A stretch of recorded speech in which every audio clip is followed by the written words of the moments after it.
ദൈവത്തിന് സ്തോത്രം. വീണ്ടും നമുക്കൊരുമിച്ച് ദൈവത്തിൻ്റെ വചനത്തിങ്കിലേക്ക് കടന്നു വരുവാൻ കർത്താവ് ഒരു അവസരം കൂടെ നൽകിയതോർത്ത് ഞാൻ കർത്താവിന് നന്ദി കരയറ്റുന്നു.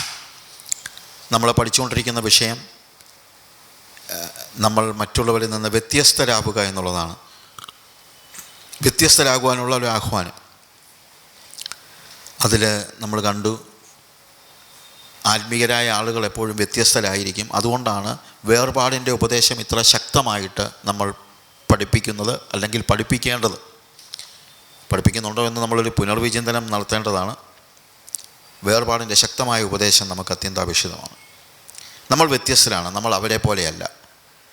നമ്മൾ നേരത്തെ നമ്മളെങ്ങനെ ആയിരുന്നോ അതുപോലെയുമല്ല. മുമ്പേ നമ്മൾ ജനമല്ലാത്തവർ, ഇപ്പോഴോ ജനം. മുമ്പേ നമ്മൾ ഈ ലോകത്തിൻ്റെ ഇഷ്ടങ്ങൾക്കനുസരിച്ച് ജീവിച്ചു. ഇപ്പോൾ, മുമ്പേ, ഇപ്പോൾ എന്നുള്ള ഡിഫറൻസ് നമ്മൾ മനസ്സിലാക്കണം. അതുപോലെ നമ്മൾ മനസ്സിലാക്കണം, അവർ, നിങ്ങൾ, അവരോ, അവർ എന്താണോ അതല്ല നമ്മൾ. നമ്മളോട് ദൈവത്തിൻ്റെ ആത്മാവ് സംസാരിക്കുന്നത് ഡിഫറൻ്റായിട്ടാണ്. ആ ഒരു ഡിഫറൻസ് നമ്മൾ തീർച്ചയായിട്ടും സൂക്ഷിക്കണം. വ്യത്യസ്തരായിരിക്കണം. പഴയ നിയമത്തിൽ ദൈവത്തോട് ചേർന്ന് നിന്നവരൊക്കെ വ്യത്യസ്തരായിരുന്നു എന്ന് നമ്മൾ കണ്ടു. നമ്മൾ ഹാബേലിൻ്റെ ചരിത്രം മുതൽ അതിനെക്കുറിച്ച് പഠിച്ചു. ഹാബേൽ കയീനിൽ നിന്ന് വ്യത്യസ്തനായിരുന്നു. നമ്മൾ വ്യത്യസ്തരായിരിക്കണം, അതിനെക്കുറിച്ച് നമ്മൾ പഠിച്ചു. അതേപോലെ നമ്മൾ ഹാനോക്കിൻ്റെ കാര്യം പഠിച്ചു. ഹാനോക്ക് അവൻ്റെ തലമുറയിൽ വ്യത്യസ്തനായിരുന്നു. നമ്മൾ വ്യത്യസ്തരായിരിക്കണം. നമ്മുടെ തലമുറയിൽ നമ്മൾ വ്യത്യസ്തരായിരിക്കണം. നമ്മളെല്ലാവരെയും പോലെ ആകാൻ പാടില്ല. ഹാനോക്കിൻ്റെ ജീവിതത്തിൽ അവൻ ദൈവത്തോട് കൂടെ നടന്നു. 24/7 കർത്താവിനോട് കൂടെ നടക്കുന്നതായ ഒരനുഭവം. അതാണ് നമുക്ക് അത്യന്താപേക്ഷിതമായിരിക്കുന്നതായ കാര്യം. ഹാനോക്ക് ലാമക്കിനെ പോലെ അല്ല. ഹാനോക്ക് ആദാം മുതൽ 7-ാമനാണ്. ആദാം മുതൽ കയീൻ്റെ പരമ്പരയിൽ 7-ാമത്തവനാണ് നമ്മൾ കണ്ട ലാമക്ക്. ലാമക്കിനെ പോലെ അല്ല.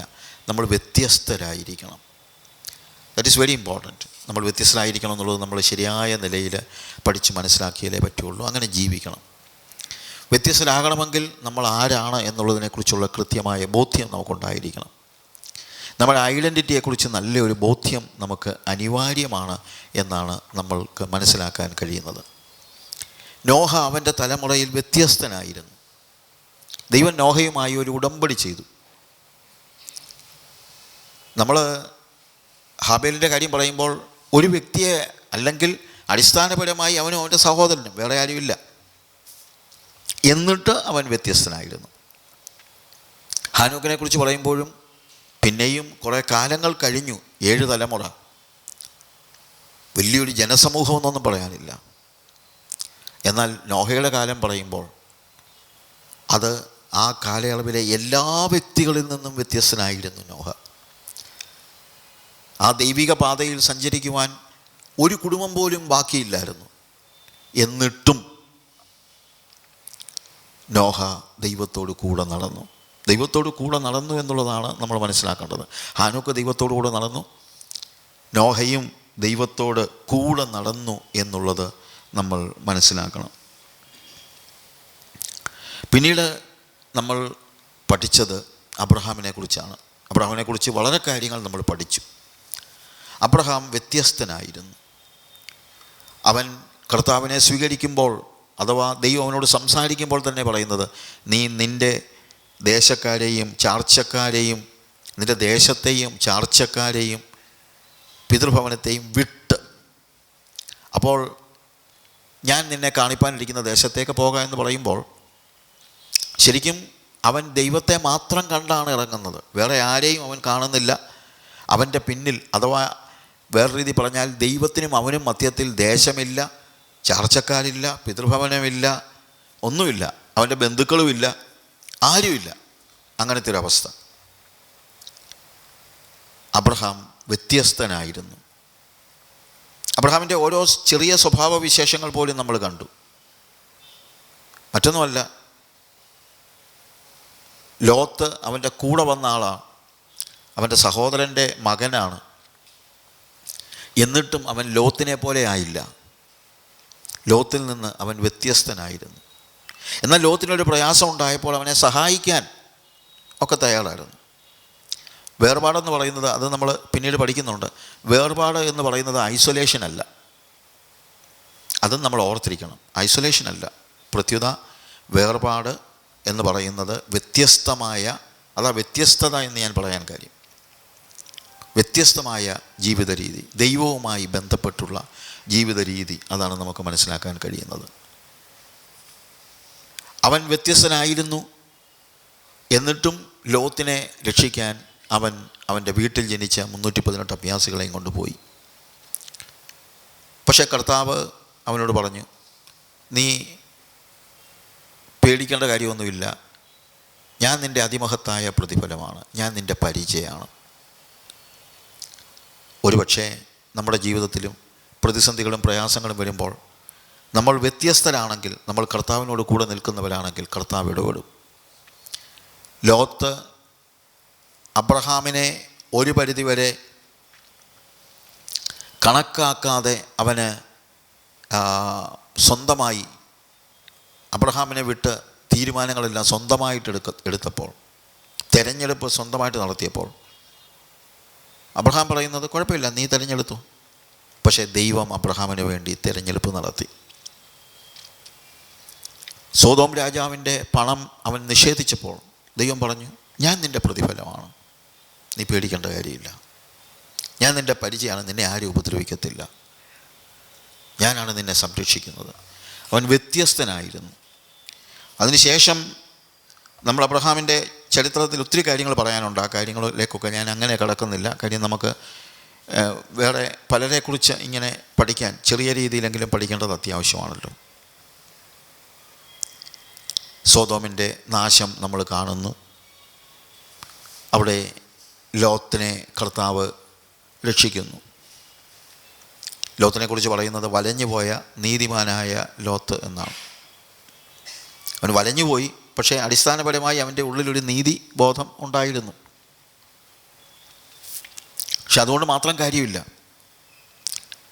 അവൻ ആ ജനങ്ങളോടൊക്കെ ചേർന്ന് നിന്ന് അവരിലൊരാളാകാൻ പരിശ്രമിച്ചതാണ്. ദൈവം അവനെ വിടുവിച്ചു എന്നുള്ളത് ശരിയാണ്. പക്ഷെ അങ്ങനെ ആകാൻ പാടില്ലായിരുന്നു. അവൻ വ്യത്യസ്തനായിരിക്കണമായിരുന്നു. അവൻ്റെ വ്യത്യസ്തത സൂക്ഷിക്കുവാൻ അവന് കഴിഞ്ഞില്ല. സോദോമിൻ്റെ നാശം നമ്മൾ കണ്ടു. പിന്നെ അബ്രഹാമിൻ്റെ ജീവിതത്തിലേക്ക് വരുമ്പോൾ ഉൽപ്പത്തി പുസ്തകം 21-ാം അധ്യായത്തിൽ ഇസഹാക്കിൻ്റെ ജനനമാണ് നമ്മൾ കാണുന്നത്. 22-ാം അധ്യായത്തിൽ ഇസഹാക്കിനെ യാഗം കഴിക്കുന്ന കാര്യമാണ് നമ്മൾ കാണുന്നത്. നമുക്കറിയാവുന്ന ചരിത്രമായതുകൊണ്ട് ഞാൻ എടുത്തു പറയുന്നില്ല. ദൈവം പറഞ്ഞു, നിൻ്റെ പുത്രനെ, നീ സ്നേഹിക്കുന്ന ഇസഹാക്കിനെ തന്നെ നീ എനിക്ക് യാഗമായി അർപ്പിക്കുക എന്ന് കർത്താവ് പറയുന്നു. 22-ാം വാക്യത്തിൽ, അപ്പോൾ അവൻ നിൻ്റെ മകനെ, നീ സ്നേഹിക്കുന്ന നിൻ്റെ ഏകജാതനായ ഇസഹാക്കിനെ തന്നെ കൂട്ടിക്കൊണ്ട് മോരിയാദേശത്ത് ചെന്ന് അവിടെ ഞാൻ നിന്നോട് കൽപ്പിക്കുന്ന ഒരു മലയിൽ അവനെ ഹോമയാഗം കഴിക്കുക എന്ന് അരുളി ചെയ്തു. സ്പർജൻ്റെ ഒരു ബുക്കിനകത്ത് സ്പർജൻ പറഞ്ഞൊരു കാര്യം, ഇത് പറഞ്ഞപ്പം ഒരുപക്ഷെ അബ്രഹാം ഇങ്ങനെ പറഞ്ഞു കാണും, നിൻ്റെ മകനെ. ആ കർത്താവ്, എനിക്ക് 2 പിള്ളേരുണ്ടല്ലോ, ഇസഹാക്കുണ്ട് ഇസ്മായിലും ഉണ്ട്. അപ്പം അതിനകത്ത് ആരെയും ഇസ്മായിലിനെ യാഗം ഉറപ്പിക്കാനാണ് ഇവൻ ഇത്രയും പ്രയാസം ചിലപ്പം വന്നിരുന്നിരിക്കും. ഉടനെ കർത്താവ് പിന്നെ അങ്ങ് സ്പെസിഫിക് ആകുകയാണ്. ഇസഹാക്കിനെ യാഗം ഉറപ്പിക്കണം എന്ന് ആദ്യം നിൻ്റെ മകനെന്ന് പറഞ്ഞപ്പോഴത്തേക്ക് 2 മക്കളുണ്ട്. നീ സ്നേഹിക്കുന്ന നിൻ്റെ ഏകജാതനായ. സ്പർജൻ അതിനകത്ത് പറഞ്ഞത്, ഒരുപക്ഷെ അവൻ പറഞ്ഞു കാണും, അല്ല 2 അമ്മമാർക്കും ഏകജാതന്മാരാ. ഹാഗാറിൻ്റെ ഏകജാതനാണ് ഇസ്മായേൽ, അതുപോലെ അവൻ 2 ഉണ്ട്. കർത്താവ് അത് കഴിഞ്ഞപ്പോൾ പറഞ്ഞു, ഇസഹാക്കിനെ തന്നെ. പക്ഷേ അവിടുത്തെ പ്രത്യേകത എന്നറിയാമോ? നീ സ്നേഹിക്കുന്ന. ഞാൻ അതിനകത്ത് കാണുന്ന ഏറ്റവും പ്രധാനപ്പെട്ട കാര്യം അതാണ്. എന്തുകൊണ്ട് ദൈവം ഇസഹാക്കിനെ യാഗമർപ്പിക്കാൻ പറഞ്ഞു? അതിൻ്റെ റീസൺ ഇവിടെ പറയുന്നുണ്ട്, നീ സ്നേഹിക്കുന്ന. അപ്പോൾ സ്നേഹിക്കാൻ പാടില്ലേ? സ്നേഹിക്കാം. പക്ഷെ വേറൊരു കാര്യമുണ്ട്, ദൈവത്തെക്കാൾ അധികം സ്നേഹിക്കാൻ പാടില്ല. അബ്രഹാം ദൈവത്തെ കണ്ട് ഇറങ്ങിയതാ. പക്ഷേ വയസ്സാം കാലത്ത് കൊച്ചൊക്കെ ഉണ്ടായി കഴിഞ്ഞപ്പം നാച്ചുറലി നമുക്കൊക്കെ അറിയാം, പിള്ളേർ വന്നു കഴിയുമ്പോൾ നമ്മളുടെ സ്വഭാവത്തിനൊക്കെ ഇച്ചിരി ഒരു അയവൊക്കെ ഉണ്ടാകും. പ്രത്യേകിച്ച് കൊച്ചുമക്കളെയൊക്കെ വളർത്തുന്നവർക്കറിയാം. സ്നേഹിക്കുന്ന. അപ്പോൾ ദേശം വിട്ട് ഇറങ്ങി പുറപ്പെട്ട ആദ്യ നാളിൽ അബ്രഹാമിനും ദൈവത്തിനും മധ്യത്തിൽ ആരുമില്ലായിരുന്നു. There was nobody. പക്ഷേ ഇസഹാക്ക് ജനിച്ചു കഴിഞ്ഞപ്പോൾ, ഇസ്മായിൽ വന്നപ്പോഴും അത്രയും കുഴപ്പമില്ലായിരുന്നു. ഇസഹാക്ക് ജനിച്ചു കഴിഞ്ഞപ്പോൾ ഇടയ്ക്കൊക്കെ ദൈവത്തിനും അവനും മധ്യത്തിൽ ഇസഹാക്ക് കയറി നിൽക്കാൻ തുടങ്ങി. ഒരു സ്നേഹത്തിൻ്റെ ഒരു ചായ്വ്. കർത്താവ് പറഞ്ഞു, ഇസഹാക്ക് നിനക്ക് ഞാൻ വാഗ്ദത്തം ചെയ്ത പുത്രനാണ്, കാര്യമൊക്കെ ശരിയാണ്, പക്ഷേ എനിക്കും നിനക്കും മധ്യത്തിൽ ഇസഹാക്ക് കയറി നിൽക്കാൻ പാടില്ല. പ്രിയമുള്ളവരെ, നമ്മുടെ ജീവിതത്തിൽ ഇസഹാക്കുമാരൊത്തിരി ഉണ്ട്. കുഴപ്പമൊന്നുമില്ല, അവരെ സ്നേഹിക്കുന്ന കുഴപ്പമൊന്നുമില്ല. പക്ഷേ വേറൊരു കാര്യമുണ്ട്, എപ്പോഴെങ്കിലും നമുക്കും ദൈവത്തിനും മധ്യത്തിലേക്ക് ഇസഹാക്ക് കയറി നിന്നാൽ ആ ഇസഹാക്കിനെ യാഗം കഴിച്ചേ പറ്റൂ. അവിടെയാണ് അബ്രഹാം വ്യത്യസ്തനാകുന്നത്. അബ്രഹാം അവിടെ ചോദ്യങ്ങളൊന്നും പറയുന്നില്ല, ചോദ്യങ്ങളൊന്നും ചോദിക്കുന്നില്ല. പിറ്റേ ദിവസം അവിടെ എഴുതിയിരിക്കുന്ന ഭാഗം നമ്മൾ വായിക്കുമ്പോൾ അബ്രഹാം അതികാലത്ത് എഴുന്നേറ്റ് കഴുതയ്ക്ക് കോപ്പിട്ട്, 3-ാമത്തെ വാക്യത്തിൽ, ബാല്യക്കാരി 2 പേരെയും തൻ്റെ മകൻ ഇസഹാക്കിനെയും കൂട്ടി ഹോമയാഗത്തിന് വിറക് കീറി എടുത്തും കൊണ്ട് പുറപ്പെട്ടു. അതികാലത്ത്. ആരോടും അഭിപ്രായം ചോദിച്ചില്ല. ഒരു പരിധി വരെ ഇവിടെ പറഞ്ഞിരിക്കുന്നതനുസരിച്ച് സാറായോട് പോലും അഭിപ്രായം ചോദിച്ചില്ല. അമ്മയല്ലേ, ചിലപ്പോൾ നമുക്ക് വിശ്വസിക്കാൻ പറ്റില്ല. പക്ഷേ അബ്രഹാമും ദൈവവും തമ്മിലുള്ള ആ ബന്ധത്തിനിടയ്ക്ക് ആരും കയറാൻ ദൈവം അനുവദിക്കുന്നില്ല. ഇസഹാക്കും കയറാൻ ദൈവം അനുവദിക്കുന്നില്ല. എന്നാൽ ഒരു കാര്യം നമ്മൾ മനസ്സിലാക്കണം, അവിടെ കൊണ്ടുപോയി അബ്രഹാം ഇസഹാക്കിനെ യാഗം കഴിക്കാൻ എല്ലാം പ്ലാൻ ചെയ്തു. പക്ഷേ ദൈവം ഇടപെട്ടു. നിൻ്റെ ബാലൻ്റെ മേൽ നീ കൈവെക്കരുത്. ഞാൻ വാക്യങ്ങളൊന്നും വായിക്കുന്നില്ല, ഇത് മുഴുവൻ ഇവിടെ എഴുതിയിട്ടുണ്ട്. ബാലൻ്റെ മേൽ കൈവെക്കരുതെന്ന് പറഞ്ഞ് അതിന് പകരം ഒരു ആട്ടിൻകുട്ടിയെ യാഗം കഴിച്ചു. ഒക്കെ ശരിയാണ്. അപ്പം നമ്മൾ നോക്കുമ്പോൾ ഇസഹാക്കിനെ യാഗം കഴിച്ചില്ല എന്ന് പറയും. പക്ഷേ എബ്രായ ലേഖനത്തിൽ നമ്മൾ കാണുന്നത്, എബ്രായ ലേഖനം 11-ാം അധ്യായം വരുമ്പോൾ അവിടെ നമ്മൾ വായിക്കുന്ന വാക്യം എന്താണെന്നറിയാമോ? 17-ാമത്തെ വാക്യം. വിശ്വാസത്താൽ അബ്രഹാം താൻ പരീക്ഷിക്കപ്പെട്ടപ്പോൾ ഇസഹാക്കിനെ യാഗം അർപ്പിച്ചു. യാഗം അർപ്പിച്ചെന്നാ നമുക്കറിയാം. ഇസഹാക്ക് മരിച്ചില്ല എന്നുള്ളത് നമുക്കറിയാം. പക്ഷേ വേറൊരു കാര്യമുണ്ട്, പിന്നീട് ഒരിക്കലും ദൈവത്തിനും അബ്രഹാമിനും മധ്യത്തിലേക്ക് ഇസഹാക്ക് കയറി നിന്നിട്ടില്ല. അതിന് അബ്രഹാം അനുവദിച്ചിട്ടില്ല. പ്രിയമുള്ളവരെ, എന്നേക്കാൾ അധികം അപ്പനെയോ അമ്മയോ മക്കളെയോ സഹോദരന്മാരെയോ സഹോദരികളെയോ സ്നേഹിക്കുന്നവന് എൻ്റെ ശിഷ്യനായിരിക്കാൻ കഴിയുകയില്ല. ദൈവം ഒരു കാർക്കശ്യക്കാരനാണെന്ന് തോന്നാം, ആണെന്ന് വെച്ചു. അതാണ് ദൈവത്തിൻ്റെ ഏറ്റവും വലിയ പ്രത്യേകതയായിട്ട് ഞാൻ കാണുന്നത്. Is A zealous God. അവൻ തീഷ്ണതയുള്ള ദൈവമാണ്. തീഷ്ണതയുള്ള ദൈവം, കോംപ്രമൈസ് ഇല്ലാത്ത ദൈവമാണ്. കൊല്ലാനൊന്നും അല്ല ഇത് പറയുന്നത്. അപ്പനെയും അമ്മയെയും ഇവിടെ വേദപുസ്തകത്തിൽ തന്നെ നമ്മൾ കാണുന്നത്, അപ്പനെയും അമ്മയെയും വെറുക്കാത്തവനും എൻ്റെ ശിഷ്യനായിരിക്കാൻ, unless they hate their father and mother, their brothers and sisters, they cannot become my disciples. എന്നേക്കാൾ അധികം അപ്പനെയും അമ്മയും സ്നേഹിക്കരുതെന്ന് മാത്രമല്ല, സ്പെസിഫിക്കായിട്ട് പറയുന്നത് അപ്പനെയും അമ്മയും വെറുക്കാത്തവന്, ഹെയ്റ്റ്. അപ്പോൾ ഞാൻ പലപ്പോഴും ആലോചിച്ചിട്ടുണ്ട്, കർത്താവിൻ്റെ പുറകെ പോയി കഴിഞ്ഞാൽ ഉടനെ തന്നെ അപ്പനെയും അമ്മയും ഹെയ്റ്റ് ചെയ്യണം. പക്ഷേ ഈ ഹെയ്റ്റ് എന്നുള്ള വാക്ക്, വെറുക്കുക എന്നുള്ള വാക്ക്, ആ വാക്കിൻ്റെ പ്രത്യേകതയാണ് നമ്മൾ തിരിച്ചറിയേണ്ടത്. അത് വേദപുസ്തകത്തിലെ പല വാക്കുകളും അതിൻ്റെ അർത്ഥം ഗ്രഹിക്കുമ്പോൾ, അല്ലെങ്കിൽ പിന്നെ നമ്മളങ്ങ് കൺഫ്യൂസ്ഡ് ആകും. കർത്താവ് തന്നെ പറഞ്ഞൊരു കാര്യമുണ്ട്, ഞാൻ യാക്കോബിനെ സ്നേഹിച്ചു, ഏശാവിനെ ദ്വേഷിച്ചിരിക്കുന്നു. I loved Jacob and ഹെയ്റ്റഡ് ഇസാവ്. എന്താ അതിൻ്റെ അർത്ഥം? ദൈവത്തിന് ആരെയും ഹെയ്റ്റ് ചെയ്യാൻ പറ്റുമെന്ന് ഞാൻ ചിന്തിക്കുന്നില്ല. നമ്മൾ ഉദ്ദേശിക്കുന്ന രീതിയിലുള്ള വെറുപ്പ് ദൈവം ചെയ്യത്തില്ല. പിന്നെന്താ അവിടെ പറയുന്നത്?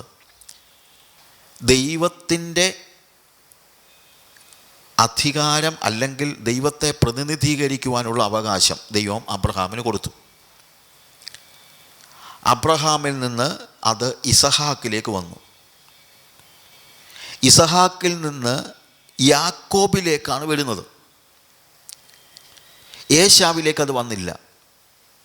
അപ്പോൾ ഏശാവും യാക്കോവും ദൈവത്തിൻ്റെ മുമ്പിൽ നിൽക്കുമ്പോൾ ദൈവം ഏശാവിനെ മാറ്റി നിർത്തി യാക്കോബിനെ ഈ അധികാരം അല്ലെങ്കിൽ ഈ അനുഗ്രഹം യാക്കോബിന് കൊടുത്തു.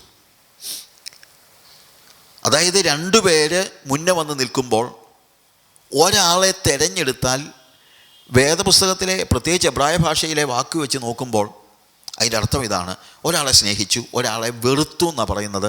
പക്ഷെ നമ്മൾ പറയുന്ന വെറുപ്പല്ല.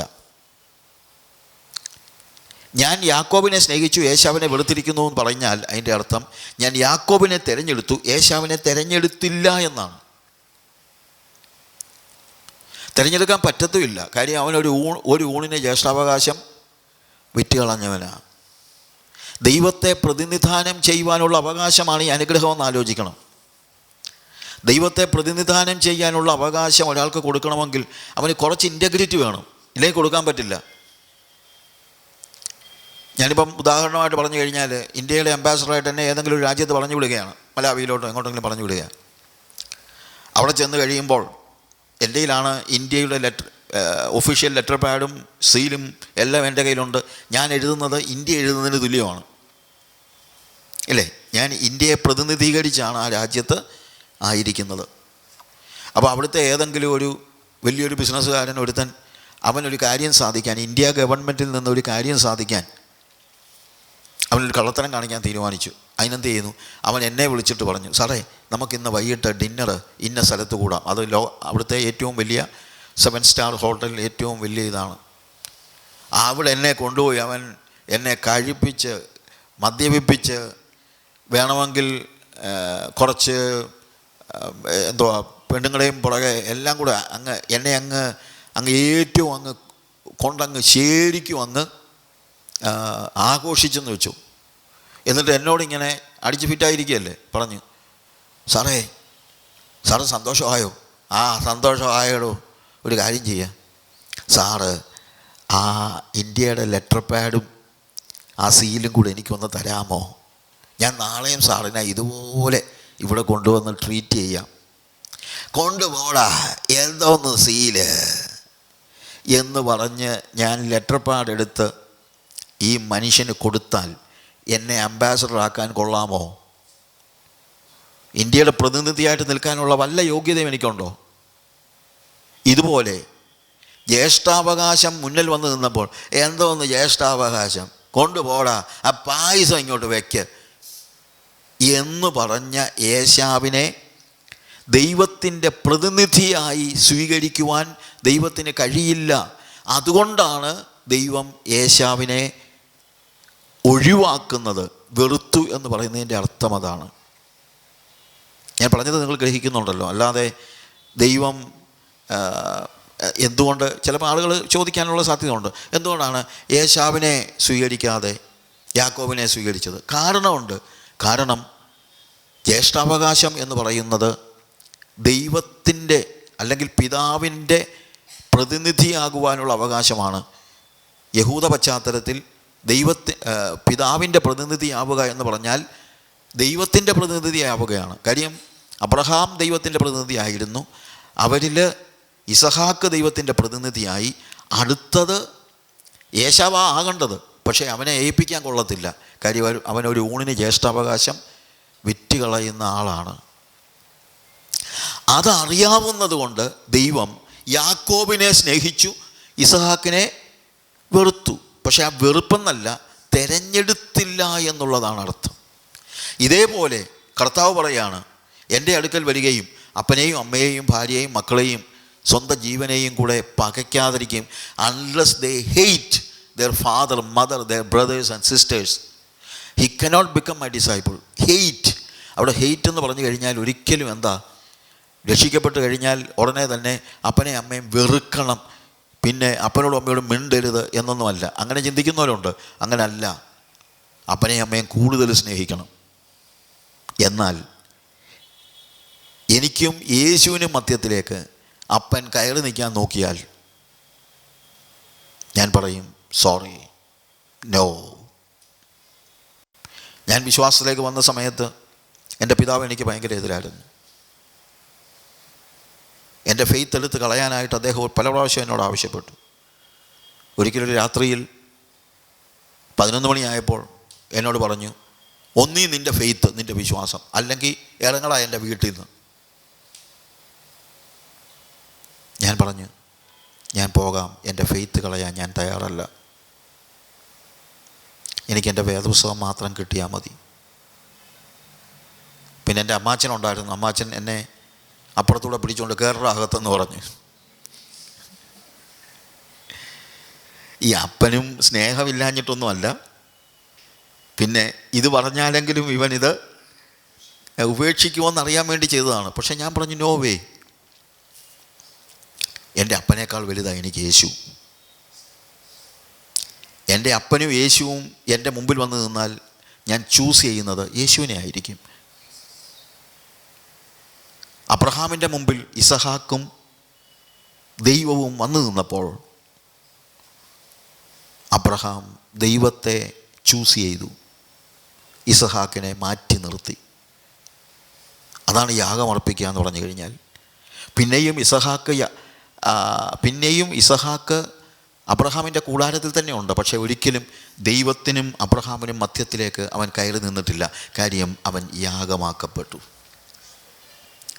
ഇതുപോലെ നമ്മുടെ ജീവിതത്തിൽ ദൈവത്തിനും നമുക്കും മധ്യത്തിലേക്ക് കയറി നിൽക്കുന്ന എന്തിനേയും, അത് പണമാണെങ്കിലും പദവികളാണെങ്കിലും പ്രസിഡൻ്റ് ആകുന്നതാണെങ്കിലും സെക്രട്ടറി, വേണ്ട, അതിനെ ഒഴിവാക്കി യാഗമർപ്പിക്കണം.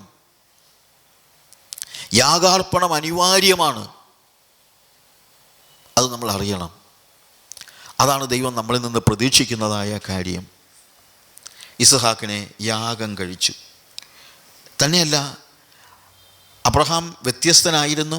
അല്ലെങ്കിൽ സ്വന്തം മകനെ യാഗമർപ്പിക്കാൻ ഏൽപ്പിച്ചു കൊടുക്കത്തില്ല.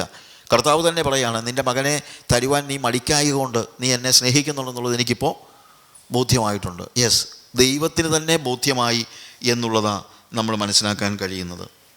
നമ്മൾ എബ്രായ ലേഖനത്തിലേക്ക് വരുമ്പോൾ അതിൻ്റെ 11-ാം അധ്യായത്തിൽ 8-ാമത്തെ വാക്യം, വിശ്വാസത്തിൽ അബ്രഹാം തനിക്ക് അവകാശമായി കിട്ടുവാനെന്ന ദേശത്തേക്ക് യാത്ര ആവാൻ വിളിക്കപ്പെട്ടാറെ അനുസരിച്ച് എവിടേക്ക് പോകുന്നുവെന്ന് അറിയാതെ പുറപ്പെട്ടു. വിശ്വാസത്താൽ അവൻ വാഗ്ദത്ത ദേശത്ത് ഒരു അന്യദേശത്ത് എന്നതുപോലെ ചെന്ന് വാഗ്ദത്തത്തിന് കൂട്ടവകാശികളായ ഇസഹാക്കിനോടും യാക്കോബിനോടും കൂടെ കൂടാരങ്ങളിൽ പാർത്തുകൊണ്ട് ദൈവം ശില്പിയായി നിർമ്മിച്ചതും അടിസ്ഥാനങ്ങളുള്ളതുമായ പട്ടണത്തിന് വേണ്ടി കാത്തിരുന്നു. അബ്രഹാം യാഗമർപ്പിച്ച കാര്യം നമ്മൾ പറഞ്ഞു. പക്ഷേ അതിന് ശേഷമാണെങ്കിലും അതിന് മുമ്പാണെങ്കിലും എന്താ സംഭവിക്കുന്നത്? ഇസഹാക്ക് മാത്രമല്ല, ഇസഹാക്കിനോടും യാക്കോബിനോടും കൂടെ അബ്രഹാം കനാൻ നാട്ടിൽ പാർത്തു. പ്രോസ്പെരിറ്റി പ്രീച്ചേഴ്സ് പറയുന്നത് പോലെ കനാൻ നാട് മുഴുവൻ അവൻ്റെ അധീനതയിൽ വന്നൊന്നുമില്ല. ഇസഹാക്കും യാക്കോബ് തീരെ കുഞ്ഞായിരിക്കാം. അവിടെ ഇരിക്കുമ്പോൾ അവിടെ പറയുന്നത്, വിശ്വാസത്താൽ അവൻ വാഗ്ദത്ത ദേശത്ത് ഒരു അന്യദേശത്തെന്നതുപോലെ പാർത്തു. അവൻ താമസിക്കുന്നത് വാഗ്ദത്ത ദേശത്താണ്.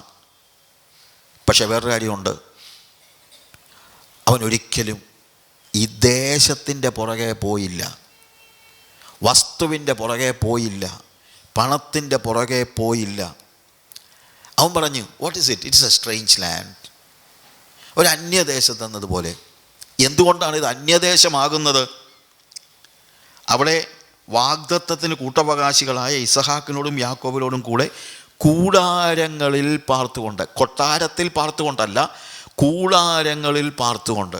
ഇതൊക്കെ വായിക്കാതെയാണോ ഈ പ്രസംഗകരൊക്കെ എന്തെല്ലാമൊക്കെ പറഞ്ഞു വിളിപ്പിക്കുന്നതെന്ന് ഞാൻ ആലോചിക്കാറുണ്ട്. അബ്രഹാം കൂടാരങ്ങളിൽ പാർത്തു. ആര്? ഇസഹാക്ക് ഉണ്ടായപ്പോഴും യാക്കോബ് ഉണ്ടായപ്പോഴും അവൻ കൂടാരത്തിൽ പാർത്തു. എന്തുകൊണ്ടാണ്? അവൻ ദൈവം ശില്പിയായി നിർമ്മിച്ചതും അടിസ്ഥാനങ്ങളുള്ളതുമായ ഒരു പട്ടണത്തിനായി, നഗരത്തിനായി കാത്തിരുന്നു. നോക്കുക, കൊച്ചുമക്കളെ വിളിച്ചടുത്തിരുത്തി, മകനെയും കൊച്ചുമകനെയും ഒക്കെ വിളിച്ചടുത്തിരുത്തി പറഞ്ഞു, മക്കളെ, ഞാൻ ഈ നാട്ടിൽ വന്നപ്പോൾ കർത്താവ് പറഞ്ഞു എനിക്ക് ഈ നാടെല്ലാം തരാമെന്ന്. അത് ഇതുവരെ നമുക്ക് തന്നിട്ടൊന്നുമില്ല. വേണ്ടെന്നേ. കാര്യം മോളി പറഞ്ഞ വാക്കുണ്ട്, നമ്മൾ വിശ്വാസത്തിൽ അവൻ വാഗ്ദത്ത ദേശത്ത് ഒരു അന്യദേശത്ത് എന്നതുപോലെ പാർത്തു, ദൈവം ശില്പിയായി നിർമ്മിച്ചതും അടിസ്ഥാനങ്ങളുള്ളതുമായ ഒരു നഗരത്തിനായി കാത്തിരുന്നു. കനാൻ നാട്ടിൽ ജീവിക്കുമ്പോൾ പോലും കനാൻ നാട് അവൻ്റെ മനസ്സിൽ കയറിയില്ല.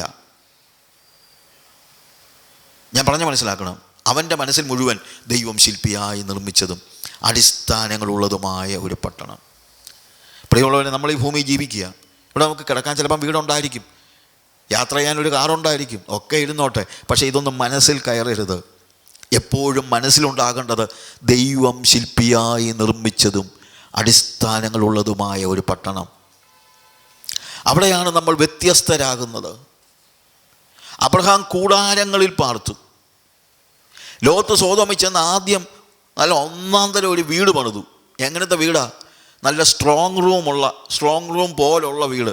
നാട്ടുകാരെല്ലാം കൂടെ വന്ന് തള്ളിയിട്ടും തുറക്കാൻ പറ്റിയില്ലെന്നാണ് എഴുതിയിരിക്കുന്നത്. ലോത്ത് വലിയ അടിപൊളി വീടുമൊക്കെ പണിതല്ല. കാര്യം അവൻ്റെ മനസ്സിൽ മുഴുവൻ അതായിരുന്നു. ദൈവം ശില്പിയായി നിർമ്മിച്ചതും അടിസ്ഥാനങ്ങളുള്ളതായ പട്ടണമെന്നും അവൻ്റെ മനസ്സിൽ വന്നില്ല. പക്ഷേ അബ്രഹാം കൂടാരങ്ങളിൽ പാർത്തു. പരാതി പറഞ്ഞില്ല. അവൻ പറഞ്ഞു, സാരമില്ല, കൂടാരമെങ്കിൽ കൂടാരം, പക്ഷേ എനിക്ക് വേണ്ടി ദൈവം ശില്പിയായി നിർമ്മിച്ചതും അടിസ്ഥാനങ്ങളുള്ളതുമായ ഒരു പട്ടണമുണ്ട്. നിത്യതയുടെ ദർശനത്തിൽ ജീവിക്കുന്നവനാണ് വ്യത്യസ്തൻ. ഞാൻ വ്യത്യസ്തനാകണമെങ്കിൽ ഭൂമിയിലുള്ളതല്ല, ഉയരത്തിലുള്ളത് തന്നെ ചിന്തിക്കണം.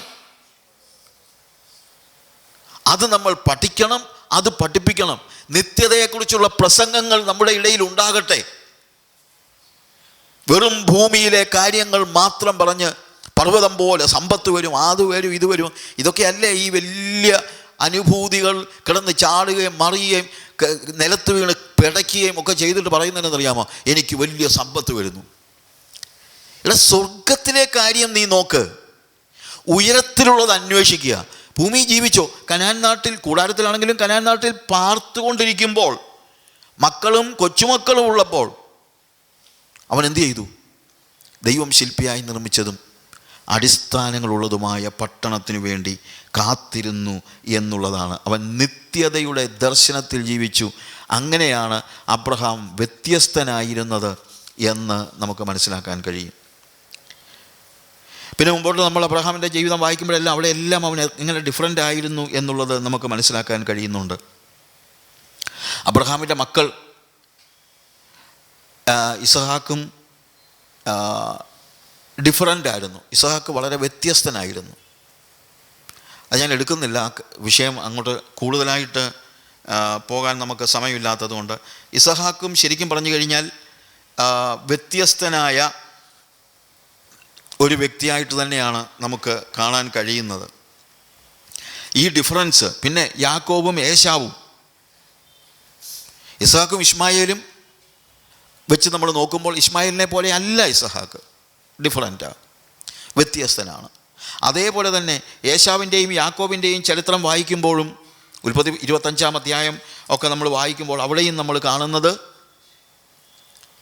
അവരിൽ യാക്കോബ് ഡിഫറൻ്റ് ആയിരുന്നു, വ്യത്യസ്തനായിരുന്നു. ഇവരുടെ എല്ലാം പ്രത്യേകത, ഇവരെല്ലാവരും യാഗം കഴിച്ച്. യാക്കോബ് പിന്നീടാണ്, യാക്കോബ് ആദ്യത്തെ സമയത്തൊന്നും യാഗം കഴിക്കുന്നില്ല.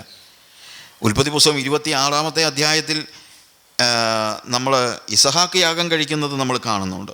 24-ാമത്തെ വാക്യത്തിൽ, അന്ന് രാത്രി യഹോവ അവന് പ്രത്യക്ഷനായി, ഞാൻ നിൻ്റെ പിതാവായ അബ്രഹാമിൻ്റെ ദൈവമാകുന്നു, നീ ഭയപ്പെടേണ്ട, ഞാൻ നിന്നോടുകൂടെ ഉണ്ട്, നിൻ്റെ ദാസനായ അബ്രഹാം നിമിത്തം ഞാൻ നിന്നെ അനുഗ്രഹിച്ച് നിൻ്റെ സന്തതിയെ വർദ്ധിപ്പിക്കും എന്നരുളി ചെയ്തു. അവിടെ അവൻ ഒരു യാഗപീഠം പണിതു, യഹോവയുടെ നാമത്തിൽ ആരാധിച്ചു. അവിടെ തൻ്റെ കൂടാരമടിച്ച് അവിടെയും ഇസഹാക്കിൻ്റെ ദാസന്മാർ ഒരു കിണർ കുഴിച്ചു. അവിടെ പറയുന്ന വേദഭാഗം ഇതാണ്, അവിടെ അവൻ ഒരു യാഗപീഠം പണിതു. അബ്രഹാമിന് ദൈവപ്രത്യക്ഷത ഉണ്ടായപ്പോൾ അബ്രഹാം എന്ത് ചെയ്തു? യാഗമർപ്പിച്ചു. ഇവിടെ ഇസഹാക്കിന് ദൈവം പ്രത്യക്ഷനായി കഴിഞ്ഞപ്പോൾ ഇസഹാക്ക് യാഗമർപ്പിക്കുന്നു. യാഗാർപ്പണം എന്താണെന്ന് നമ്മൾ പഠിച്ചു. ഉടമസ്ഥാവകാശം ദൈവത്തിന് വിട്ടുകൊടുക്കുന്നതാണ് എന്ന് നമുക്കറിയാം. ഇസഹാക്ക് അപ്പനെ പോലെ, പിതാവിനെ പോലെ, ആ പിതാവിൻ്റെ വഴിയിൽ ഇസഹാക്ക് യാഗം കഴിക്കുന്നു. പ്രിയമുള്ളവരെ, നമ്മുടെ കുഞ്ഞുങ്ങൾ, നമ്മൾ യാഗം കഴിച്ചാൽ നമ്മുടെ കുഞ്ഞുങ്ങൾ യാഗം കഴിക്കണം. അങ്ങനെ വേണം നമ്മുടെ കുഞ്ഞുങ്ങളെ വളർത്താനായിട്ട്. ഇസഹാക്കിനെ എനിക്ക് ഒത്തിരി ഇഷ്ടമാണ്. ഒന്ന്, ഇത്രയും അനുസരണമുള്ള ഒരാളെ നമുക്ക് സ്വാഭാവികമായി കാണാൻ കഴിയില്ല. ഇസഹാക്കിനെ യാഗം കഴിക്കാൻ കൊണ്ടുപോകുമ്പോൾ അബ്രഹാമിന് ഒരു 125 വയസ്സെങ്കിലും കാണും, ഇസഹാക്കിന് 25 വയസ്സെന്ന് കൂട്ടിക്കുക, നല്ല ചെറുപ്പമാണ്. എന്നിട്ട് അപ്പൻ പറഞ്ഞപ്പോൾ വിറക് എടുത്തുകൊണ്ട് കൂളായിട്ട് പുറകെ നടക്കുക. അവിടെ ചെന്ന് പറഞ്ഞു, മോനെ നിന്നെയാ യാഗം അർപ്പിക്കുന്നതെന്ന്. ഞാൻ പെട്ടെന്ന് പറയുക. ഉടനെ അവനെന്താ പറഞ്ഞു, കളവന് ബോധമൊന്നുമില്ല, പ്രായമായപ്പോഴത്തേക്ക് തലയെല്ലാം മരവിച്ച് പോയെന്ന് തോന്നുന്നു, എന്നെ യാഗം അർപ്പിക്കാൻ വേറെ പണിവല്ലോ നോക്ക്, പിടിച്ചു കെട്ടിക്കൊണ്ട് ഞാൻ പോകും കേട്ടോ എന്നൊന്നും അല്ല പറയുന്നത്. നിന്നെ യാഗം അർപ്പിക്കാൻ ദൈവം പറഞ്ഞതെന്ന് പറഞ്ഞപ്പോൾ അവൻ അതിൽ കയറി കിടന്നു. അവൻ തന്നെ അവനെ ആദ്യം യാഗമാക്കി, ഇല്ലേ? അത് കണ്ടു പഠിച്ചവനാണ് ഇസഹാക്ക്. ആ ഇസഹാക്ക് ദൈവത്തിന് യാഗമർപ്പിക്കുന്നു. അതിനുശേഷം യാക്കോബിൻ്റെ കാര്യം വരുമ്പോൾ 28-ാമത്തെ അധ്യായം മുതൽ ഞാൻ വായിക്കുന്നില്ല. 28-ാമത്തെ അധ്യായത്തിൽ യാക്കോബിൻ്റെ കാര്യം നമ്മൾ കാണുന്നു. യാക്കോബ് യാത്ര ചെയ്യുമ്പോൾ ദൈവം അവന് ബഥേലിൽ വെച്ച് അവന് പ്രത്യക്ഷനാകുന്ന കാര്യമൊക്കെയാണ് നമ്മൾ കാണുന്നത്. അവൻ യഹോവയെ കാണുന്നുണ്ട്. 13-ാമത്തെ വാക്യത്തിൽ അതിന്മീതെ യഹോവ നിന്നുകൊണ്ട് അരുളി ചെയ്തു, ഞാൻ നിൻ്റെ പിതാവായ അബ്രഹാമിൻ്റെ ദൈവവും ഇസഹാക്കിൻ്റെ ദൈവമായ യഹോവയാകുന്നു. നീ കിടക്കുന്ന ഭൂമിയെ ഞാൻ നിനക്കും നിൻ്റെ സന്തതിക്കും തരും. അബ്രഹാമിനോട് കർത്താവ് കണ്ട് സംസാരിക്കുമ്പോൾ 12-ാം അധ്യായത്തിൽ അബ്രഹാമേ എന്ന് വിളിക്കുന്നതേ ഉള്ളൂ, ഞാൻ നിൻ്റെ ദൈവമാണെന്ന് പറയുന്നില്ല. കാര്യം അത് അബ്രഹാം തീരുമാനിക്കണം. ദൈവത്തെ ദൈവമാക്കണമെന്നുള്ളത് നമ്മൾ തീരുമാനിക്കണം. ഞാൻ നിന്നെ അനുഗ്രഹിക്കും, കാര്യമെല്ലാം ശരിയാണ്. പക്ഷെ വേറെ കാര്യമുണ്ട്, യാഗാർപ്പണം നടത്തി കഴിഞ്ഞപ്പോൾ പിന്നീട് ഇസഹാക്കിന് പ്രത്യക്ഷനാകുമ്പോൾ ഞാൻ നിൻ്റെ പിതാവായ അബ്രഹാമിൻ്റെ ദൈവമാകുന്നു. കാരണം അബ്രഹാം യാഗാർപ്പണം നടത്തിയപ്പോൾ മുതൽ ദൈവം അബ്രഹാമിൻ്റെ ദൈവമാണ്. ഉടമസ്ഥാവകാശം ദൈവത്തിന് വിട്ടുകൊടുത്തു. അതാണ് ഞാൻ ദൈവത്തെ ദൈവമാക്കുന്നത്. എന്നാൽ ഇസഹാക്ക് എത്രയോ അനുസരണമുള്ള പയ്യനാണ്. അവനെ കണ്ടപ്പോഴും ഇസഹാക്കെ ഞാൻ നിൻ്റെ ദൈവമാണെന്ന് പറയുന്നില്ല, ഞാൻ നിൻ്റെ പിതാവായ അബ്രഹാമിൻ്റെ ദൈവമാകുന്നു എന്നേ പറയുന്നുള്ളൂ. ഇസഹാക്ക് യാഗമർപ്പിച്ചു. അപ്പോൾ മുതൽ ദൈവം പറയുന്നത് ഞാൻ നിൻ്റെ പിതാവായ അബ്രഹാമിൻ്റെയും ഇസഹാക്കിൻ്റെയും ദൈവമാകുന്നു. യാക്കോബിനോട് പറയുമ്പോൾ 28-ാം അധ്യായത്തിൽ 13-ാമത്തെ വാക്യത്തിൽ ഞാൻ നിൻ്റെ പിതാവായ അബ്രഹാമിൻ്റെ ദൈവവും ഇസഹാക്കിൻ്റെ ദൈവമായ യഹോവയാകുന്നു. നിൻ്റെ ദൈവമാണെന്ന് പറഞ്ഞില്ല. അതെപ്പോഴേ പറയത്തുള്ളൂ? ഇവൻ യാഗം അർപ്പിച്ച് കഴിയുമ്പോഴേ പറയത്തുള്ളൂ. അവൻ യാഗം അർപ്പിക്കാൻ ഒത്തിരി സമയമെടുത്തു. ഇവിടെ വെച്ച് ഇവൻ യാഗമൊന്നും അർപ്പിക്കുന്നില്ല, ഒരു നേർച്ച കഴിച്ചെന്നാണ് പറയുന്നത്. യാഗം അർപ്പിച്ചില്ല, പകരം നേർച്ച കഴിച്ചു. ഞാൻ ഇതിനെക്കുറിച്ച് പറഞ്ഞിട്ടുണ്ട്, ഒരു മീറ്റിങ്ങിന്, ഒരു മെസ്സേജിനകത്ത് ഞാൻ പറഞ്ഞിട്ടുണ്ട്. നേർച്ച എന്ന് പറഞ്ഞു കഴിഞ്ഞാൽ എന്താണെന്ന് ചോദിച്ചു കഴിഞ്ഞാൽ അങ്ങോട്ടും ഇങ്ങോട്ടുള്ളൊരു പരിപാടിയാണ്. എൻ്റെ ക്യൂറിസോണ്യവാള, എൻ്റെ 12 കോഴിക്കുഞ്ഞിനെ നീ നോക്കിക്കോളാമെങ്കിൽ 2 എണ്ണത്തിനെ നിനക്ക് തരാം, ഇതാണ് നേർച്ച. പിന്നെ പുണ്യാളുടെ ചുമതലയാണ് പരുന്ത് പിടിക്കാതെ കോഴിയുടെ പുറകെ നടക്കുക എന്ന് പറയുന്നത്. അത് നേർച്ച. യാഗം അതല്ല, യാഗം തന്നെ അർപ്പിക്കുകയാണ്. തന്നെ അർപ്പിക്കുകയാണ്. യാക്കോബ് പറയുന്നു, യാഗമൊന്നും കഴിക്കാൻ എനിക്ക് വയ്യ, യാഗം കഴിച്ചു കഴിഞ്ഞാൽ പിന്നെ നീ അതും ഇതൊക്കെ എന്നോട് ചോദിക്കും, അതൊന്നും തരാനൊന്നും എനിക്ക് വയ്യ. ഞാനിപ്പോൾ എൻ്റെ അമ്മാച്ചൻ്റെ വീട്ടിൽ പോവുക, അമ്മാച്ചൻ്റെ 2 സുന്ദരി പെൺപിള്ളേരുണ്ടെന്ന് കേട്ടിട്ടുണ്ട്, ഇനി അവരെങ്ങാനും വേണമെന്ന് നീ പറഞ്ഞാൽ, എൻ്റെ വലിയപ്പൻ യാഗം കഴിച്ചപ്പോൾ പറഞ്ഞു എൻ്റെ അപ്പനെ കൊടുക്കാൻ, ഇനിയിപ്പം നീ അവരെ വല്ലതും വേണമെന്ന് പറഞ്ഞു കഴിഞ്ഞാൽ ഞാൻ ആകെപ്പാടെ വിഷമിക്കും. അതുകൊണ്ട് യാഗമൊക്കെ പിന്നാട്ട്. പിന്നെ ഞാൻ പോകുന്ന വഴിയിൽ നീ എന്നെ കാക്കുകയും എനിക്ക് ഭക്ഷിപ്പാൻ ആഹാരവും ധരിപ്പാൻ വസ്ത്രവും എല്ലാം തന്ന് എന്നെ സൗഖ്യത്തോടെ എൻ്റെ അപ്പൻ്റെ ഭവനത്തിൽ മടക്കി വരുത്തുമെങ്കിൽ നീ എനിക്ക് ദൈവമായിരിക്കും. ഞാൻ നോക്കട്ടെ, നീ ഇതെല്ലാം ചെയ്യാമെങ്കിൽ ഒടുവിൽ നീ എനിക്ക് ദൈവമായിരിക്കും. യാഗം കഴിക്കാതെയാണ് യാക്കോബ് നേരെ ബഥേലിൽ നിന്ന് പോകുന്നത്. അവിടെ ചെന്നിട്ടും അവൻ ഈ പറയുന്ന വലിയ വ്യത്യാസമൊന്നും ഉണ്ടായില്ല. ഒരിക്കൽ അവന് തന്നെ പറയുന്നുണ്ട്, എൻ്റെ പിതാവിൻ്റെ ലാബാനോട് അവൻ പറയുന്നത്, എൻ്റെ പിതാവായ അബ്രഹാമിൻ്റെയും ഇസ്ഹാക്കിൻ്റെയും ദൈവം, അല്ലെങ്കിൽ എൻ്റെ പിതാവിൻ്റെ ദൈവം നിന്നോട് കൽപ്പിച്ചില്ലായിരുന്നെങ്കിൽ നീ എന്നെ വെറുതെ എല്ലാം വിട്ടയക്കുമായിരുന്നു, അങ്ങനെ ആയിരുന്നു ഇങ്ങനെ ആയിരുന്നൊക്കെ പറയുന്നുണ്ട്. അവിടെയും പറയുന്നില്ല എൻ്റെ ദൈവമെന്ന് അവൻ പറയുന്നില്ല. യാബോക്ക് കടവിൽ വെച്ച് അവൻ ദൈവത്തെ മുഖാമുഖം കണ്ടു, നമുക്കറിയാമല്ലോ. മുഖാമുഖം കണ്ടു. തിരിച്ച് നമ്മളത് 32-ാം അധ്യായത്തിൽ യാബോക്ക് കടവിൻ്റെ കാര്യമെല്ലാം കാണുന്നുണ്ട്. 30-ാമത്തെ വാക്യത്തിൽ അവൻ ദൈവത്തെ മുഖാമുഖമായി കണ്ടു. 33-ാമത്തെ അധ്യായത്തിലേക്ക് വരുമ്പോൾ അവിടെ നമ്മൾ കാണുന്നതെന്നറിയാമോ? അതിൻ്റെ 20-ാമത്തെ വാക്യം. അവിടുത്തെ 20-ാമത്തെ വാക്യത്തിൽ നമ്മൾ കാണുകയാണ്, അവന് ശേഖേമിലേക്ക് വരുന്നു. ശേഖേമിലേക്ക് വന്നു കഴിഞ്ഞിട്ട് അവിടെ അവൻ ഒരു യാഗപീഠം പണിതു. 20-ാമത്തെ വാക്യം 33:20. അതിന് ഏൽ എലോഹ ഇസ്രായേൽ എന്ന പേരിട്ടു. യാഗം കഴിച്ചു. അബ്രഹാം യാഗം കഴിച്ചു, ഇസഹാക്ക് യാഗം കഴിച്ചു, ഏറ്റവും ഒടുവിൽ യാക്കോബും യാഗം കഴിച്ചു. ബഥേലിലും അവൻ യാഗം കഴിക്കുന്നുണ്ട്. 35-ാമത്തെ അധ്യായത്തിൽ നമ്മൾ കാണുന്നുണ്ട്, ബഥേലിൽ വീണ്ടും അവൻ യാഗം കഴിക്കുന്നത് നമ്മൾ കാണുന്നുണ്ട്. അപ്പോഴത്തേക്ക് അവൻ വ്യത്യാസമായി, അവൻ വ്യത്യസ്തനായി. യാക്കോബ് മറ്റുള്ളവരെ പോലെ അല്ലാത്ത ഒരു അവസ്ഥയിലേക്ക് വരികയാണ്. അവൻ്റെ കുടുംബത്തെയൊക്കെ രക്ഷിക്കണമെന്ന് അവന് ഭയങ്കര ആഗ്രഹമായി. ദൈവം അവനോട് പറഞ്ഞു, നീ പുറപ്പെട്ട് ബഥേലിൽ ചെന്ന് പാർക്കാം, നീ അവിടെ ഒരു യാഗപീഠം ഉണ്ടാക്കുക. 35-ാമത്തെ വാക്യത്തിൽ അവിടെ നിനക്ക് പ്രത്യക്ഷനായ ദൈവത്തിന് യാഗപീഠം ഉണ്ടാക്കുക എന്ന് കൽപ്പിച്ചു. യാക്കോബ് എന്ത് ചെയ്തു? തൻ്റെ കുടുംബത്തോടും കൂടെയുള്ള എല്ലാവരോടും കൂടെ എല്ലാവരോടും നിങ്ങളുടെ ഇടയിലുള്ള അന്യദേവന്മാരെ നീക്കിക്കളഞ്ഞ് നിങ്ങളെ ശുദ്ധീകരിച്ച് വസ്ത്രം മാറുവിൻ. നോക്ക്, ചുമ്മാ യാഗം കഴിച്ചാൽ പോരാ, ശരിയായിട്ടുള്ള വേർപാട് വേണം. അന്യദൈവങ്ങളെ എല്ലാം മാറ്റണം, ശുദ്ധീകരിക്കണം, വസ്ത്രം മാറണം. ഭൗമികമായ രീതിയിലല്ല ഞാനീ പറയുന്നത്. നമ്മുടെ ജീവിതത്തിന് ആകമാനമായ ശുദ്ധീകരണം നടന്നിട്ട് മാത്രമേ നമുക്ക് യാഗാർപ്പണം നടക്കത്തുള്ളൂ. അല്ലാതെ യാഗം അർപ്പിച്ചിട്ട് കാര്യമില്ല. ഞാനവിടെ ഒരു യാഗപീഠം പണിയുന്നവൻ 3-ാമത്തെ വാക്യത്തിൽ പറയുന്നുണ്ട് ബഥേലിൽ. എന്നിട്ട് 4-ാമത്തെ വാക്യത്തിൽ അങ്ങനെ അവർ തങ്ങളുടെ പക്കലുള്ള അന്യദേവന്മാരെ ഒക്കെയും കാതുകളിലെ കുണുക്കുകളൊക്കെയും യാക്കോബിൻ്റെ പക്കൽ കൊടുത്തു. യാക്കോബ് അവയെ ശേഖേമിനരികെയുള്ള കരിവേലകത്തിന് കീഴെ കുഴിച്ചിട്ടു. എല്ലാ അന്യദേവന്മാരെ കൊത്തിയ ആഭരണങ്ങളൊക്കെയാണ് ഇവർക്കുണ്ടായിരുന്നത്. അതിനെ മുഴുവൻ കരിവേലകത്തിൻ്റെ കീഴെ, ശേഖേമിനരികെയുള്ള കരിവേലകത്തിന് കീഴെ കുഴിച്ചിട്ടു. വലിയ ഒരു ശുദ്ധീകരണം നടന്നു.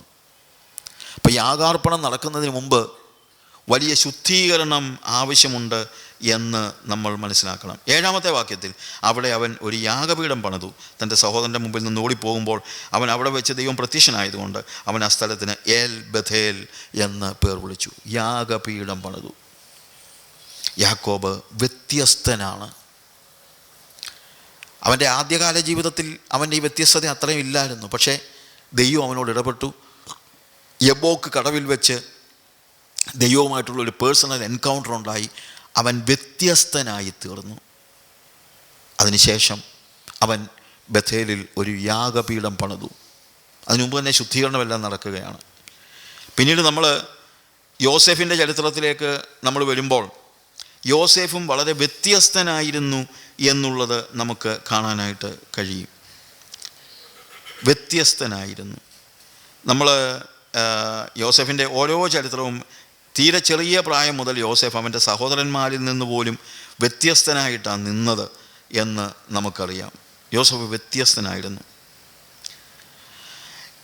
യാക്കോബിൻ്റെ അവിടെ യാക്കോബിൻ്റെ ആടുകളെ സഹോദരന്മാർ മേയിച്ചുകൊണ്ടിരുന്നപ്പോൾ നമുക്ക് ആ സ്റ്റോറിയൊക്കെ അറിയാമല്ലോ. യോസേഫ് മറ്റ് സഹോദരന്മാരെ പോലെയല്ല. അവന് വന്ന് അവൻ്റെ സഹോദരന്മാരുടെ, ശരിക്കും പറഞ്ഞാൽ കുറ്റം പറഞ്ഞെന്ന് വേണേൽ പറയാം, പക്ഷേ അവരുടെ കുറവുകളെ വന്ന് പിതാവിൻ്റെ അടുക്കൽ അറിയിക്കുന്ന ഒരു സ്വഭാവം അവന് ഉണ്ടായിരുന്നു. സ്വപ്നം കാണുന്ന സ്വഭാവവും ഉണ്ടായിരുന്നു, ഒക്കെ ഉണ്ടായിരുന്നു.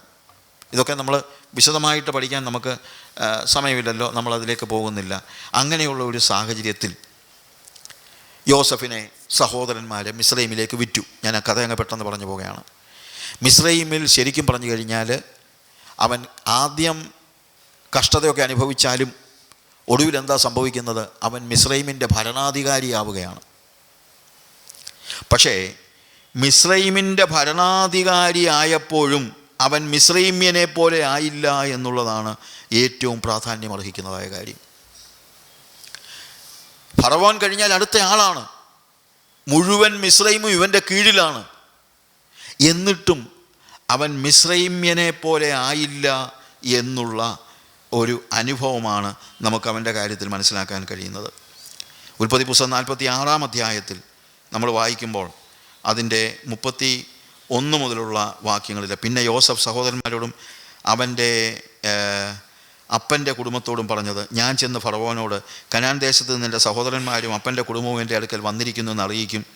അവർ ഇടയന്മാരാകുന്നു, കന്നുകാലികളെ മേയ്ക്കുന്നത് ആകുന്നവരുടെ തൊഴിൽ. അവർ തങ്ങളുടെ ആടുകളെയും കന്നുകാലികളെയും തങ്ങൾക്കുള്ളതൊക്കെയും കൊണ്ടുവന്നിട്ടുണ്ടെന്ന് അവനോട് പറയും. അതുകൊണ്ട് ഫറവോൻ അവരെ വിളിച്ച്, നിങ്ങളുടെ തൊഴിൽ എന്ത് ചോദിക്കുമ്പോൾ അടിയങ്ങൾ ബാല്യം മുതൽ ഇന്നുവരെയും ഞങ്ങളും ഞങ്ങളുടെ പിതാക്കന്മാരും ഗോപാലകന്മാരാകുന്നു എന്ന് പറവീൻ. എന്നാൽ നിങ്ങൾക്ക് ഗോശനിൽ പാർപ്പാൻ സംഗതിയാകും. ഇടയന്മാരെല്ലാം മിസ്രൈമ്യർക്ക് വെറുപ്പല്ലോ.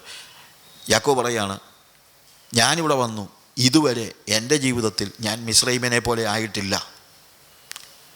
അതുകൊണ്ട് നിങ്ങളിവിടെ വന്നു, നിങ്ങളിനി അവരുടെ ഇടയിൽ പാർക്കണം. നിങ്ങൾ ഗോശൻ ദേശത്ത് പാർക്കണം, നിങ്ങൾ വ്യത്യസ്തരായിരിക്കണം എന്ന് കൃത്യമായിട്ട് അവരെ ഓർപ്പിക്കുകയാണ് നമുക്ക് മനസ്സിലാക്കാൻ കഴിയുന്ന കാര്യം. മിസ്രൈമിൻ്റെ ഭരണാധികാരിയായിട്ടും തന്നെ മിസ്രൈമിന് കൊടുത്തില്ല.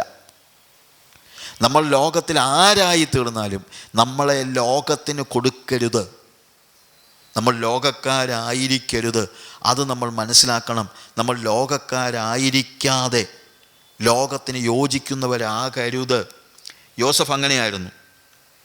49 അധ്യായത്തിലേക്ക് വരുമ്പോൾ അതിൻ്റെ 29 മുതലുള്ള വാക്യങ്ങൾ വായിക്കുമ്പോൾ നമ്മളവിടെ കാണുന്നത്, അവൻ അവരോട് ആജ്ഞാപിച്ച് പറഞ്ഞത്, ഞാൻ എൻ്റെ ജനത്തോട് ചേരുമ്പോൾ നിങ്ങൾ ഹിത്യനായ എഫ്രോൻ്റെ നിലത്തിലെ ഗുഹയിൽ എൻ്റെ പിതാക്കന്മാരുടെ അടുക്കൽ എന്നെ അടയ്ക്കണം. കനാൻ ദേശത്ത് മമ്രയ്ക്ക് സമീപം അബ്രഹാം ഹിത്യനായ എഫ്രോനോട് നിലത്തോടുകൂടെ ശ്മശാന ഭൂമിയിൽ ജന്മം നൽകിയ മക്പേല എന്ന നിലത്തിലെ ഗുഹയിൽ തന്നെ. അവിടെ യാക്കോബ് പറയുന്ന കാര്യമാണ്, യാക്കോബ് പറയാണ്, എന്നെ ഈ മിസ്രൈമിൽ നിങ്ങൾ അടക്കരുത്, എന്നെ നിങ്ങളങ്ങ് കൊണ്ടുപോകണം.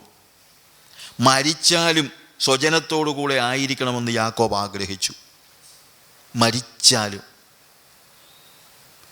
മരിച്ചാൽ പോലും ഇവരോടുകൂടെ കൂടത്തില്ല എന്ന് ആലോചിച്ചു. ഒരുപക്ഷെ ഒരു രാജകീയ അടക്കമൊക്കെ കിട്ടേണ്ടതാണ് യാക്കോബിനെ. പക്ഷെ യാക്കോബ് പറഞ്ഞു, അല്ല, യാക്കോബായി ഇവിടെ പറയുന്നത് എൻ്റെ സ്വജനത്തിൻ്റെ അടുത്ത് കൊണ്ടുപോയി എന്നെ അടക്കണമെന്ന് പറയുന്നത് യാക്കോബാണ്. യോസഫിൻ്റെ അപ്പൻ എന്നുള്ള നിലയിൽ വലിയ അടക്കമൊക്കെ കിട്ടേണ്ടതാണ്. പക്ഷേ വേറൊരു കാര്യമുണ്ട്, നോ, എനിക്ക് ആ മക്പേല ഗുഹയിൽ എൻ്റെ പിതാക്കന്മാരെ അടക്കിയെടുത്ത് എന്നെ അടയ്ക്കാൽ മതി. മരിച്ചാലും ഞാൻ ഇവരുടെ കൂടെ കൂടത്തില്ല. ഞാൻ വ്യത്യസ്തനാണ്, ഞാൻ വേർപെട്ടവനാണ്. ഈ മിസ്രൈം എന്നെ ബാധിച്ചിട്ടില്ല എന്ന് യാക്കോബ് പറയാണ്. യോസഫ് അത് തന്നെ. യോസഫ് ശരിക്കും പറഞ്ഞു കഴിഞ്ഞാൽ നമ്മൾ വായിക്കുന്നത് ഉൽപ്പത്തി പുസ്തകത്തിൻ്റെ തന്നെ 50 അധ്യായത്തിൽ തൻ്റെ സഹോദരന്മാരോട് യോസഫ് വിളിച്ച് പറയുന്നൊരു കാര്യമുണ്ട്. 24 25 വാക്യങ്ങൾ വായിക്കുമ്പോൾ അവിടെ കാണുന്നത്, അനന്തരം യോസഫ് തൻ്റെ സഹോദരന്മാരോട്, ഞാൻ മരിക്കുന്നു, എന്നാൽ ദൈവം നിങ്ങളെ സന്ദർശിക്കുകയും ഈ ദേശത്ത് നിന്ന് താൻ അബ്രഹാമിനോടും ഇസ്ഹാക്കിനോടും യാക്കോബിനോടും സത്യം ചെയ്ത ദേശത്തേക്ക് കൊണ്ടുപോവുകയും ചെയ്യും. യോസഫ് പറയാ, എനിക്കറിയാം നിങ്ങൾ മിസ്രൈമ്യരല്ല, നിങ്ങൾ മിസ്രൈമിൽ തുടരാൻ ദൈവം ആഗ്രഹിക്കുന്നില്ല. ഇപ്പം പട്ടിണി കിടന്നപ്പോൾ പെട്ടെന്ന് ഞാൻ നിങ്ങളെ ഇങ്ങോട്ട് കൊണ്ടുവന്നു. പക്ഷേ വേറൊരു കാര്യമുണ്ട്, നിങ്ങളുടെ നാടിതല്ല, ദൈവം നിങ്ങളെ വിടുവിക്കും. ഞാൻ ദൈവിക വാഗ്ദത്തങ്ങളിൽ വിശ്വസിക്കുന്നു. അബ്രഹാമിന് ദൈവം വാഗ്ദത്തം ചെയ്ത കനാൻ നാട്ടിലേക്ക് നിങ്ങളെ ദൈവം കൊണ്ടുപോകും. യോസഫ് പറയുക സഹോദരന്മാരോട്, ദൈവം നിങ്ങളെ സന്ദർശിക്കുമ്പോൾ നിങ്ങൾ എൻ്റെ അസ്ഥികളെ ഇവിടെ നിന്ന് കൊണ്ടുപോകണമെന്ന് പറഞ്ഞ് യോസഫ് ഇസ്രായേൽ മക്കളെ കൊണ്ട് സത്യം ചെയ്യിച്ചു. ഞാനിപ്പോൾ മരിച്ചാൽ ഫറവോൻ ചിലപ്പോൾ എൻ്റെ ശരീരം വിളിട്ടേക്കും. പക്ഷെ എന്നാലും എനിക്ക് മിസ്രൈമിലല്ല എന്നെ അടക്കേണ്ടത്, അല്ലെങ്കിൽ മിസ്രൈം അല്ല, എൻ്റെ മനസ്സിൽ മിസ്രൈമില്ല. എൻ്റെ ആസ്തികളെ പോലും മിസ്രൈമിൽ കൊടുക്കാൻ എനിക്ക് ആഗ്രഹമില്ല. എന്നെ കൊണ്ടുപോകണം. ഞാൻ വ്യത്യസ്തനാണ്, ഡിഫറൻ്റാണ്. നമുക്കങ്ങനെ ഒരു ബോധ്യം. അസ്ഥികളെ കൊണ്ടുപോകുന്നൊന്നും അല്ല ഇവിടുത്തെ വിഷയം. എൻ്റെ ജീവൻ പോയാലും ഞാൻ ഈ ലോകത്തോട് ചേരുകയില്ല. എൻ്റെ മനസ്സ് മുഴുവൻ കനാൻ നാടാണ്. ഭൂമിയിലെ കനാൻ നാടല്ല ഞാൻ ഉദ്ദേശിക്കുന്നത്, ദൈവം ശില്പിയായി നിർമ്മിച്ചതും അടിസ്ഥാനങ്ങളുള്ളതുമായ പട്ടണം. അതാണ് എൻ്റെ മനസ്സിൽ. എൻ്റെ മനസ്സിൽ വേറെ ഒന്നുമില്ല. പ്രിയമുള്ളവരെ, നമ്മൾ വ്യത്യസ്തരാകേണ്ടത് ഈ രീതിയിലാണ്. നമ്മുടെ ജീവിതത്തിൽ ദൈവം വരുത്തിയതായ ദൈവം നമ്മളെ ഭൂമിയിലാക്കിയിരിക്കുകയാണ്. യോസഫ് തന്നെ പറയുന്നുണ്ട്, ദൈവം എന്നെ ഇങ്ങോട്ട് അയച്ചതെന്ന് പറയുന്നുണ്ട്. ഒക്കെ ശരിയാണ്. ദൈവം നമ്മളെ ലോകത്തിലാക്കിയിരിക്കുന്നു എന്നുള്ളതൊരു സത്യമാണ്. പക്ഷേ വേറൊരു കാര്യമുണ്ട്, നമ്മൾ ലോകക്കാരല്ല. നമ്മൾ ഈ ലോകത്തിലാണെങ്കിലും നമ്മൾ വേർതിരിക്കപ്പെട്ടവരാണ്. എൻ്റെ നാടിതല്ല. അങ്ങനൊരു ചിന്ത നമുക്കുണ്ടോ? എൻ്റെ നാടിതല്ല. ദൈവം ശില്പിയായി നിർമ്മിച്ചതും അടിസ്ഥാനങ്ങളുള്ളതുമായ ഒരു പട്ടണം, അതാ എൻ്റെ നാട്. എനിക്ക് അവിടെ പോയാൽ മതി. എൻ്റെ മനസ്സ് മുഴുവൻ അത്. പ്രിയമുള്ളവരെ, ഇന്ന് നമ്മുടെ മനസ്സ് മുഴുവൻ ഭൂമി കയറിയിരിക്കുകയാണ്, ലോകം കയറിയിരിക്കുകയാണ്, ലോകത്തിൻ്റെ സമ്പത്ത് കടന്നുകൂടിയിരിക്കുകയാണ്. ഇവിടെ വലിയവനാകാനുള്ള ആഗ്രഹമാണ്. ഞാൻ ഇന്നലെ പറഞ്ഞല്ലോ, കൊച്ചു ചോദിച്ചു പാടിയത് കേമന്മാർ ലിസ്റ്റിൽ എൻ്റെ പേരും വേണ്ട. എനിക്ക് ആ പേര് വേണ്ട. എനിക്ക് ഭൂമിയിൽ ആളാകണ്ട. എനിക്ക് പ്രസിഡൻറ്റും സെക്രട്ടറിയും ഒന്നും ആകണ്ട. ഇവിടെ കിടന്ന് കളിക്കണ്ട. കാര്യം ഞാൻ ഈ നാട്ടുകാരനല്ല. എനിക്കൊരു നാടുണ്ട്. എൻ്റെ നാട് കനാൻ നാടാ. ഭൂമിയിലെ കനാനല്ല, സ്വർഗീയ കനാൻ. ആ ഒരു ബോധ്യത്തോടു കൂടെ ജീവിക്കാൻ നമുക്ക് കഴിയുന്നുണ്ടോ പ്രിയമുള്ളവരെ?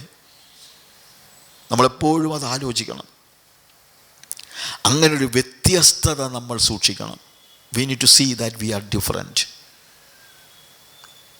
നമ്മുടെ നാടിനെക്കുറിച്ച്, നമ്മുടെ സ്വന്തം നാട്, അതാ നമ്മുടെ നാട്. ഞാൻ സ്വർഗത്തിനായി വിളിക്കപ്പെട്ടവനാണ്. ഭൂമിയിലേക്ക് അയക്കപ്പെട്ടവനാണ് ഞാൻ, പക്ഷേ സ്വർഗത്തിനായി വിളിക്കപ്പെട്ടവനാണ്. ഈ നിത്യതയെക്കുറിച്ചുള്ള ദർശനമൊക്കെ നമുക്ക് നഷ്ടപ്പെട്ടു പോയില്ലേ? കർത്താവിൻ്റെ രണ്ടാമത്തെ വരവിനെക്കുറിച്ച് എത്ര പേര് സംസാരിക്കുന്നുണ്ട്? സംസാരിക്കുന്നവരുണ്ടില്ലെന്നല്ല, എല്ലായിടത്തും ഒരു ശേഷിപ്പുണ്ട്, ഇല്ലെന്ന് ഞാൻ പറയുന്നില്ല. പക്ഷേ വേറൊരു കാര്യമുണ്ട്, നമ്മുടെ പ്രസംഗങ്ങളിലൊക്കെ അത് കുറഞ്ഞു വരിക. ചിലപ്പം അതിൻ്റെ കുറേയേറെ എന്തുവാ, അവിടെ അങ്ങനെ സംഭവിക്കുന്നു, ഇവിടെ ഇങ്ങനെ സംഭവിക്കുന്നു, അങ്ങനെ വരുമ്പോൾ ഇങ്ങനെ വരുന്നു, അങ്ങനെ ആകുമ്പോൾ കർത്താവ് വരും, ഇങ്ങനെയൊക്കെ പറയുന്ന പ്രസംഗങ്ങളൊക്കെ ഉണ്ടായിരിക്കും. അതല്ല, ഉയരത്തിലെ ആ സ്വർഗീയതയെക്കുറിച്ചുള്ള ആ ദർശനം, ആ ഒരു കാത്തിരിപ്പ്, നിത്യതയുടെ ഒരു ദർശനം. എന്നെ ചേർക്കുവാൻ എൻ്റെ കർത്താവ് വരുന്നു. എൻ്റെ നാട് ഈ ദേശമല്ല. ഇവിടെ ജീവിക്കാൻ ദൈവം എന്നെ ആക്കിയിട്ടുണ്ട്. ഇവിടെ എനിക്ക് കഴിക്കണം, കുടിക്കണം, കിടക്കണം, ഉറങ്ങണം, എല്ലാം വേണം. അതിനുള്ളതെല്ലാം കർത്താവ് തന്നിട്ടുണ്ട്. അത് മതി. എൻ്റെ നാട് സ്വർഗീയ കനാനാണ്. ആ ഒരു ബോധ്യം, അതാണ് നമ്മുടെ വ്യത്യസ്തത. നമ്മുടെ മനസ്സ് മുഴുവൻ സ്വർഗീയ കനാൻ നിറഞ്ഞു നിൽക്കുന്നതായ അവസ്ഥ. പ്രിയമുള്ളവരെ, നമുക്ക് ആ രീതിയിൽ ഒരു നിമിഷം ദൈവസന്നിധിയിൽ നമുക്കൊന്ന് കണ്ണുകളെ അടച്ച് ആ സ്വർഗീയ കനാനിൻ്റെ മനസ്സിൽ കയറുവാനുള്ള ആഗ്രഹത്തോടെ അതൊന്ന് കർത്താവേ, ഭൂമിയിലുള്ളതല്ല, ഉയരത്തിലുള്ളത് തന്നെ ചിന്തിപ്പാൻ, അധികം നല്ലതിനെ, സ്വർഗീയമായതിനെ കാംക്ഷിക്കുവാൻ, ദൈവം ശില്പിയായി നിർമ്മിച്ചതും അടിസ്ഥാനങ്ങളുള്ളതുമായ ഒരു പട്ടണത്തിന് വേണ്ടി കാത്തിരിക്കുവാൻ, ആ ഒരു ദർശനം എൻ്റെ കണ്ണുകൾക്ക് നൽകണമേ. ഉയരത്തിലെ എൻ്റെ ഭവനം, എനിക്ക് വേണ്ടി ഒരുക്കിയിരിക്കുന്ന ഭവനം, ഞാൻ പോകുന്നത് നിങ്ങൾക്ക് പ്രയോജനം. ഞാൻ പോയി നിങ്ങൾക്ക് സ്ഥലമൊരുക്കുവാൻ പോകുന്നു. യെസ്, കർത്താവ് നമുക്ക് വേണ്ടി സ്ഥലമൊരുക്കിക്കൊണ്ടിരിക്കുക. നമ്മൾ ഇവിടെ എങ്ങനെങ്കിലും കിടക്കാനാണ് നോക്കുന്നത്. നമുക്ക് വേണ്ടി കർത്താവ് ഒരുക്കുന്ന ആ ഭവനത്തിലേക്ക് പോകുവാനുള്ള വലിയൊരു അഭിവാഞ്ച നമുക്കുണ്ടാകട്ടെ. റൂബനാശാബ, നമ്മൾ മനസ്സിലാക്കണം, ആ രീതിയിൽ ദൈവത്തോട് ചേർന്ന് നിൽക്കുവാൻ ദൈവമായ കർത്താവ് നിങ്ങളെ സഹായിക്കുമാറാകട്ടെ.